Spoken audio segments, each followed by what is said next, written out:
ইউনূস সাহেবের সরকারের অধীনে কোনো ইলেকশন হোক আমি চাই না। এই ইলেকশনটা হইলে পরে ওই যে ডাইস বানাইছিল ডাকসুতে যেরকম এরকম ডাইস বানায় রেখে দিছে।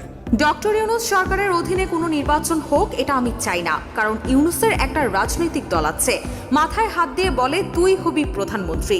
যে মেম্বার হতে পারবে না তারে প্রধানমন্ত্রী বানায় ইউনূস। তাছাড়া এখন ইলেকশন হলে ডাকসুর মতো ফল হবে।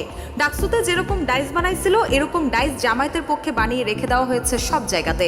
24 সেপ্টেম্বর এক গণমাধ্যমকে দেওয়া একান্ত সাক্ষাৎকারে এভাবেই নির্বাচন নিয়ে শঙ্কা প্রকাশ করেছেন বীর মুক্তিযোদ্ধা অ্যাডভোকেট ফজলুর রহমান। ফেব্রুয়ারি মাসে ইলেকশন হবে এটা আমার 90% মনে হয় না, যদি আমার দল বিশ্বাস। তিনি বলেন, ফেব্রুয়ারি মাসে ইলেকশন হবে এটা আমি 90% বিশ্বাস করি না, যদিও আমার দল বিশ্বাস করে। তাছাড়া ইউনূসের প্রেস সেক্রেটারি শফিকুল আলম তো আগেই নাহিদ ইসলামকে বাংলাদেশের প্রধানমন্ত্রী বানিয়ে রাখছে, তাহলে সুষ্ঠু নির্বাচন কিভাবে হবে?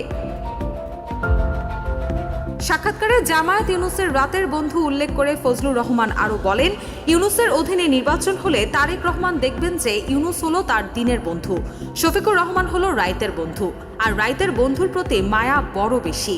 এ সময় তিনি তত্ত্বাবধায়ক সরকারের অধীনে ভোট দাবি করেন।